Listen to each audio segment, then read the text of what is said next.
statistic that some of you might not know: half the buildings in India are yet to be built. That is the volume of construction effort in the country. So thank you for sharing the vision of that sector. What we're now moving to is we're going to get a chance to peek into a fireside conversation between two remarkable individuals. Ashish Dhawan is founder of Chris Capital and the Convergence Foundation. John Doerr is chairman of Kleiner Perkins. Ashish, John, welcome to Mumbai. Thank you very much. It's a pleasure to be there virtually. Thank you. Over to you. Tell me, Ashish, what is it that brought you to the climate movement? John, for me, it was the air pollution issue. I live in Delhi. India, as you know, has some of the most polluted cities in the world. And I was in Beijing about 5 years ago, and China had worked, as you know, quite extensively prior to that in cleaning up the really severe problem they had with air pollution. And I came back quite determined, saying that I wanted to start an organization that works on improving air quality and, in a sense, working on the climate problem as a segue to that. John, what about yourself? How did you get engaged with the climate issue? Well, for me, it was my teenage daughter yelling at me. You may remember Al Gore's movie in 2006, An Inconvenient Truth. I went to see that with family and friends. And after the showing, we returned home for dinner and a discussion. Some of my Republican friends at the time said, it looks like the planet's warming, but we're not sure it's man-made. The science was not so clear. When the conversation came to Mary Doerr, she looked straight at me and she said, Dad, I'm scared and I'm angry. Your generation created this problem. You better fix it. And so Ashish, the room went silent. I had no idea what to say or what to do. And I set out with my partners at Kleiner Perkins to travel the world and learn about climate and solutions and energy. We went to Brazil, we went to China, we went to the Mojave Desert, and we gradually began investing in climate startups. Over 3 funds, we put about $1 billion in 70 different ventures, most of which failed, though we were stubborn and committed. And today those ventures are worth some $3 billion. So okay returns, not great. But that led me to a conversation with my partners about what more could be done, and the notion of OKRs, objectives and key results. Are you familiar with those? Yeah, I've read your book, John. Very familiar with it. Well, thank you for that. And I read your book, Speed and Scale, as well, which I guess more than a book is really an action plan for solving the climate crisis. So can you tell us more about it, John? Indeed, I can. It's I'll bring up some slides here. It's, as you say, looks like a book. It's not really a book. It's a plan, and it's available for free on the speedandscale.com, and download the complete plan, which is some 10 big objectives with 55 key results. And I was taught this system by my mentor, Andy Grove. Running a chip company is one of the hardest things in the world. You've got to get thousands of people to get lines 1 micron or 1/1,000,000 of a meter wide exactly right, or nothing works at all. And so Andy invented this goal-setting system where you would lay out the objectives, that's what you want to have accomplished, and the key results, which are how we'll get it done. Now, good objectives are significant, they're concrete, they're action-oriented, and they're inspirational. Key results is where the rubber meets the road. That's how we're going to get that done. And what sets them apart is they're specific and time-bound. They're aggressive but realistic. They're measurable and verifiable. Let me show you an example of these objectives. There's 6 of them that have to do with emissions reductions. The first is we will electrify transportation, stop using gasoline and diesel to power our vehicles, use batteries and electricity. Second, we'll decarbonize the grid. These are global objectives, and all told, we're putting 59 gigatons of carbon pollution in the atmosphere every year, like it's some kind of free and open sewer. We can get back 29 of those gigatons by successfully decarbonizing the grid. The third objective is to fix our food systems, to voluntarily eat less beef, to change the way we grow crops and use fertilizers. Our food systems, we waste a lot of food. This is some 8 gigatons of the 59. Our fourth objective is to protect nature, stop deforestation and trawling of ocean seabeds. The fifth is one of the toughest of all. And we just heard from a world leader in cleaning up industry, cleaning up how we make cement, and also important, especially in India, is how we make steel. Those are 5 areas for emissions reductions. However, we will not be able to eliminate all carbon emissions. Therefore, the IPCC agrees we must have effective economic systems to remove carbon, either through natural means, planting more trees, or mechanical means, direct air capture, so-called mechanical trees. I want to show you just one of these key results. Let's go to key result number 1.1, which is the price objective for electric vehicles. Next slide, please. Thank you. It specifically says that we need to get EVs to be price performance competitive in the US by 2024 and in India and China by 2030. And that would mean $11,000 in India and China. Today, it would mean $44,000 in the US. So while this is a global plan, we have measurable key results that are specific for each region of the world. All told, this plan is ambitious. There's 55 key results. In the version of the plan that we just updated 2 weeks ago, if I can go back to the screen, please, shows 4 accelerants to ensure that we get this done in time. Those are winning the politics and policy, turning movements into action, innovating and investing. And we grade each of these key results by our status, and we'll be tracking them over time. That's the plan to solve this problem with speed and at scale. Now, Ashish, I know you set up an organization that works closely with governments, especially at the state level, to address air quality issues in India. What would be your OKRs for success there? So the broad objective, John, is we need a 30% reduction in PM 2.5 over the next 5 years. I think there are 6 key areas that contribute to this. The first is dispersed sources, road dust, construction dust, garbage burning, etc.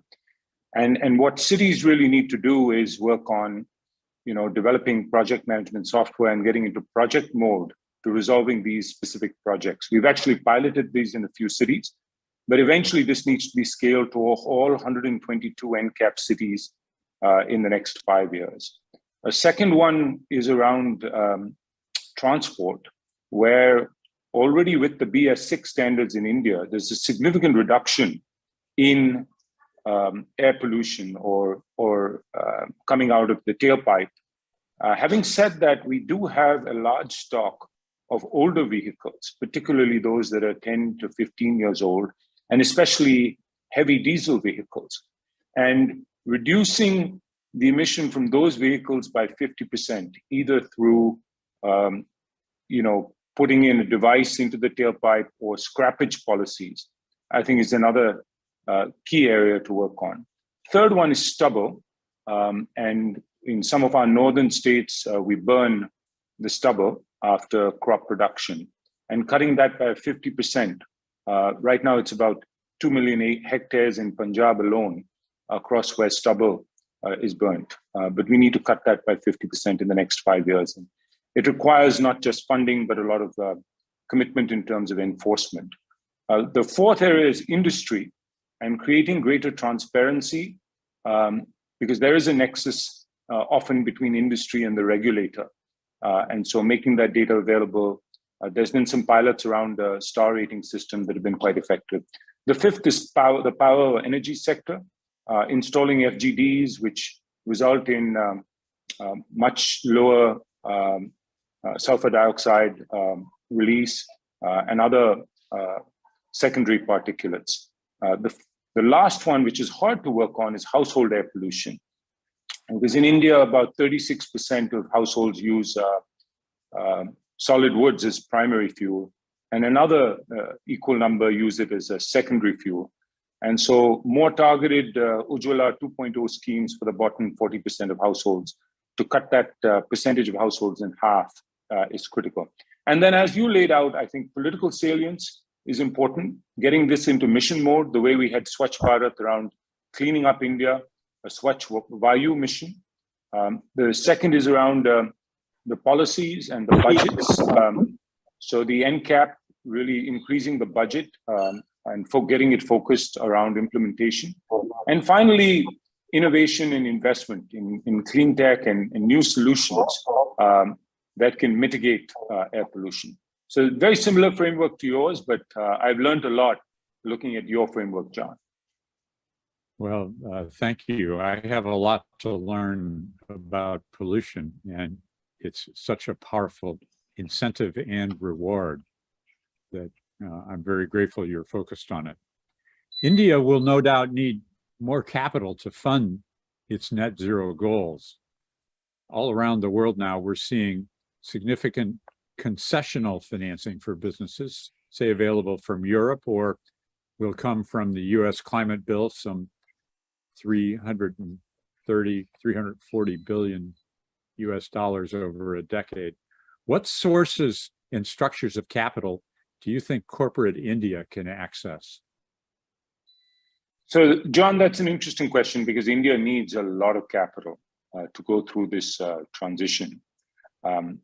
The good news is, at least in the renewable energy sector, there's been a fair amount of capital available, both equity capital with private equity money coming in, and then a lot of international financing as well, and domestic financing for these projects. So I think renewables, given that the green premium is not there, the costs per unit of electricity are low, is working. In other areas like transportation, I think we've seen forms of innovative financing. The TPG deal with Tata Motors is quite interesting. On the other hand, you have a government agency, a public sector unit, CSEL, that's created a new model where they tender out electric buses, and really municipalities just pay the operating cost, and it gets financed. The tender gets financed often by a manufacturer. The Tatas won the first tender, and in total about 10 billion is expected to get tendered out with 50,000 electric buses, because we know municipalities can't afford the capital cost, and so there's a way in this model to variabilize the cost. So innovative models of around transport. I think we need more venture capital. I think you know from the stats in your industry that climate tech in India is grossly underinvested. I think we need our venture capitalists to realize that many of the future unicorns are going to come out of this space. And we need India-specific innovation, lower cost and contextualized to India. And finally, our private sector banks need to sort of get into the game in a much more serious way. So I think a variety of sources of capital in India will tap global capital as well, particularly in areas that are more mature. John, I wanted to turn it back to you and ask you about corporate R&D for climate as well as more broadly, because in the US, this has worked really well. I mean, America powered ahead on the back of corporate R&D and the government incentives for it. In India, this ecosystem has been quite shallow, and it's manifested in the fact that only 0.7% of our GDP is invested in R&D. The private sector is actually contributes less than 50%, about a third to 40%. And there is minimal collaboration between academia and the corporate sector. So what are your suggestions on how this could be reversed? Well, I don't know Indian politics and policy, but what I can share with you is that 10 years ago, Bill Gates and I began advocating and lobbying in the U.S. government to quintuple our spending on clean energy R&D. And we helped create a new agency called ARPA-E, bipartisan for very early investments. We increased in a bipartisan basis the funding for R&D in the Department of Energy and other agencies of the U.S. government. And then around the time of the Paris Accord, Bill decided to challenge the world's governments to double their clean energy R&D spending. And they pushed back on him. They said, "You're the wealthiest man in the world. What will you do?" And he said, "Well, I'll commit several $billion," and stood up these breakthrough energy venture funds. So when I look at India, I see amazingly entrepreneurial and brilliant entrepreneurs, but not a startup ecosystem. And so I would say that the large enterprises in India, which are very aggressive, Reliance, as an example, others, Adani, they should leverage R&D from all around the world. They should license it, they should acquire it, and they should develop more of it internally. I think buying innovation in the form of a joint venture or acquisition is a great place to start. I think I would build a network out of the IIT and best technical institutions to focus on areas of excellence. Say, if you look at steel, for example, that's going to be an area where India has enormous advantages in terms of its local market and support. I would use my market power to my advantage. I'd buy Indian preferentially. I'd make that a policy of the Indian government. I do think the thing to emphasize here is the size of the economic opportunity. Just in batteries alone, to power the transition to a clean energy economy will require $400 billion per year of advanced batteries for some 40 or so years. That's a market that India must participate in as a world power. My friend Hal Harvey likes to say, it's now cheaper to save the planet than to ruin it. And that's because of the size of the economic opportunity. And India deserves its unfair share of that future. The opportunity from decarbonization in India, the economic opportunity is a 37% reduction in emissions by 2050. So a survey from Deloitte tells us that rapid decarbonization, more aggressive than the current forecast, could yield economic gains of $11 trillion by 2070. That's cum for India overall. I dare say it's the biggest opportunity of this century. Yeah, and John, I think the Indian businesses are already recognizing that. As you pointed out, we heard two speakers today, leaders from the Mahindras, Dalmia Cement, and of course the Tatas, Ambani, Adani, several others have made major announcements around big investments. And they realize this is a business opportunity. They realize that, frankly, it's a question of survival. And in some cases, taking leadership in global markets. You'll be interested to know that India also has this production-linked incentive scheme. And whilst we don't just prioritize climate, there are 3 specific schemes linked to areas, solar, battery, and even with regards to the auto transition. So there is an investment here, but my question really is around, the global landscape where there's so much money now, trillions of dollars around sustainability investing, ESG funds. Your friend Larry Fink has been one of the biggest proponents of this. What will it take to drive more of this funding to India, given that the commitments right now are just minuscule?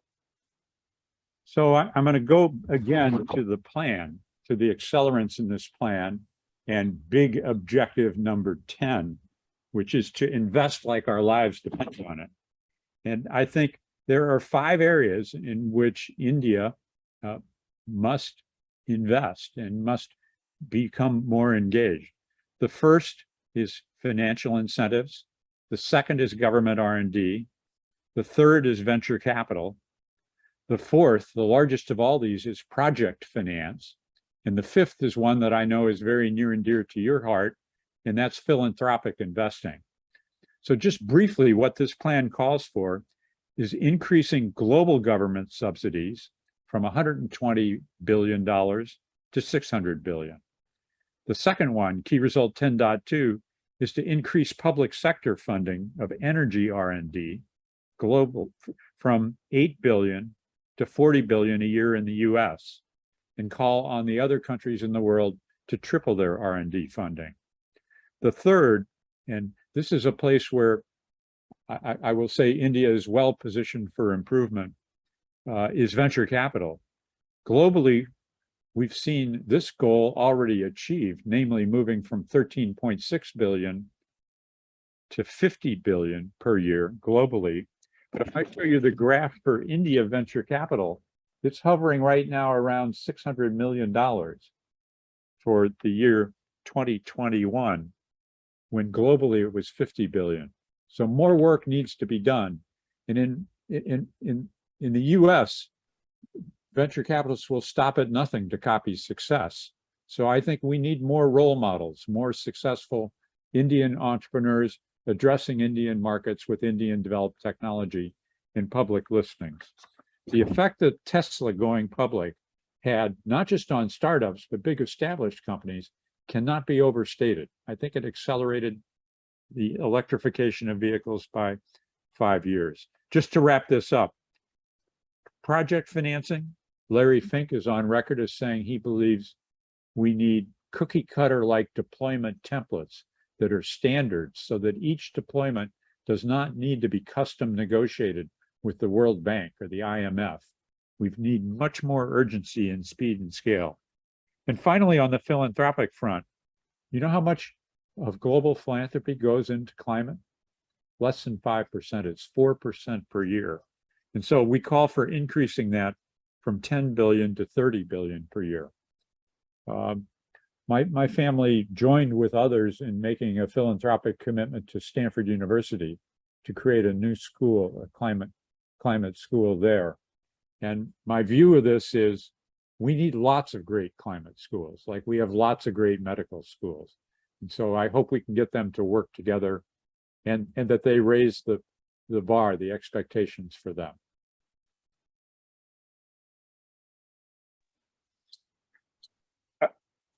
John, while we're on it, you mentioned your very generous contribution to Stanford to set up this new school. And you've committed over $1 billion. And I think it's really going to be a benchmark for other institutions to look at. Can you talk about your vision for the school, and also how would it potentially engage with climate work in India in particular? Certainly. This is the first new school in 70 years at Stanford, but it's not a startup. They have, as a foundation, some 90 faculty that are working in earth sciences and civil engineering who are joining together with 60 new faculty, total 150. And they will have over 1,000 graduate students and postdocs. Undergraduates will be able to double major in this. So like any great university, they will train talent, they will advance science, but they also intend to be a multidisciplinary problem solver. So I think in many respects, today's universities are not well suited to solve the interdisciplinary problems that we confront, because they involve more than technology. They involve law and business and social concerns. And so Stanford sees this as a way to bring the full force of a great university against solving this problem. And frankly, I think the universities owe that to society. The old model of having a better department of biopolymer chemistry is not going to solve the problems that we're confronted with today. So I know the Ashoka University, which you helped found, is recognized as one of the finest colleges in India. It has a sustainability school. Would you tell us about that? Yeah, John. So I think, like you, we believe the purpose of a university is not just teaching and research, but it's really to drive impact across a few critical areas for our society and our planet. And there's nothing more important to be working on than sustainability and climate change. So Ashoka has already set up a center for climate change and sustainability. Interestingly, because we are not just a technical school, but a full university across the humanities, social sciences, and the fundamental sciences, we look at the problem holistically. So for instance, we have a center for behavior change that's really looking at developing nudges and trying to see how we can work with citizens to change behavior, which we know is very hard. We are in the process of setting up an energy transition center, which is more focused on economics and policy.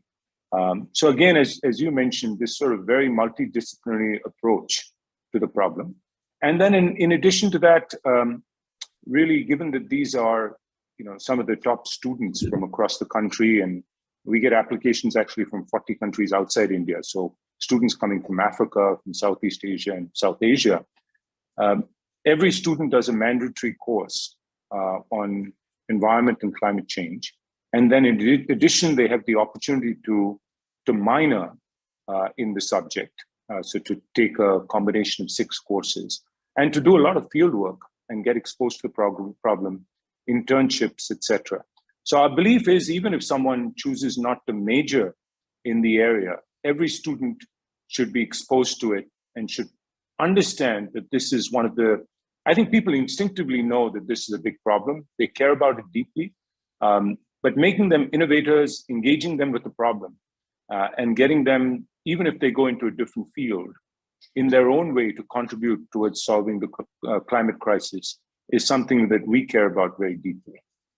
That's such a noble ambition. There's a saying on the Stanford campus that climate science could be the new computer science, and that every student is excited about the prospect of working in this field for all the right reasons, for good jobs, for the economy, and to save the planet. In the end, are you optimistic? Are you hopeful? What is? I am. I think there. I think we know that that we're probably behind plan, as you point out, in speed and scale. But I think that there is a certain momentum. It starts with our Honorable Prime Minister here in India, who I think is very, very committed to the targets that he's laid out.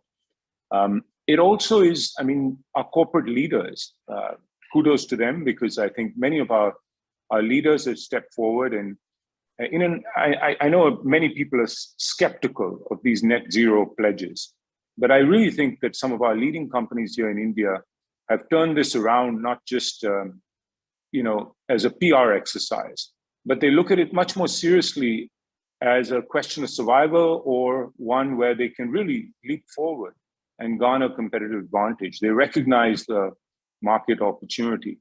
And so I'm optimistic that, that we have a supportive government, markets work, we have the business community taking this seriously, at least the early adopters, corporate leaders. Smaller companies, mid-sized companies are yet to follow. And there are many others, I think, who will need to get inspired by people like Anish Shah and Mr. Singhi. But beyond that, I think also this innovative ecosystem, as you know, India is the land of entrepreneurs. And some of the greatest entrepreneurs in America are of Indian origin. And so I think this ability to develop homegrown technologies, but also to take technologies from the outside world and to contextualize it to the Indian context. So I'm hopeful that with our entrepreneurs, with our corporate leaders, We have a vibrant market here in India, including a public market and other forms of financing and a supportive government. The pace will accelerate quite dramatically in this decade itself. What about yourself, John? How do you feel? Well, I wake up some mornings honestly scared, fearful at the magnitude of the change. It's not so much that it will happen, but will it happen fast enough? But for fear to work for us, I think we needed to galvanize, not paralyze. And so when I talk with my daughter, Mary, about this, she's still scared. She's still angry. That's a motivator. And I say to her, my generation is not going to fix this on our own. I think I'm very inspired by the passion, the commitment of young people. And so I think her generation, together with our generation, can in fact solve this problem. So I'm hopeful, if not optimistic. And I think we can have young people working for us. We can have markets and businesses working for us. Hopefully we get our governments working for us. It's hard for elected officials to get ahead of their voting populace. So we have to make climate a top 2 voting issue in the 20 largest regions in the world. And I would say today, climate is not a top 2 issue in the US. It's not a top 2 issue in China. It is in many European nations. And I'd ask you, is climate a top 2 salient issue in India today? Not as yet, John. But I really want to thank you for your inspiring work and for the plan that you've put together. I think it's very concrete.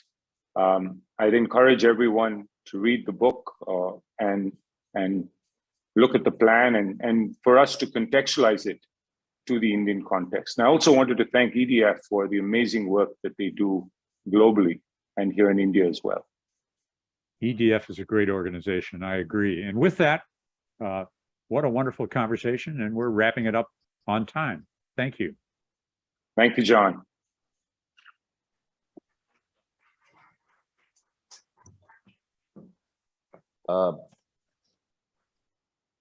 Corporate leadership is going to be essential for this shared sustainable prosperity that India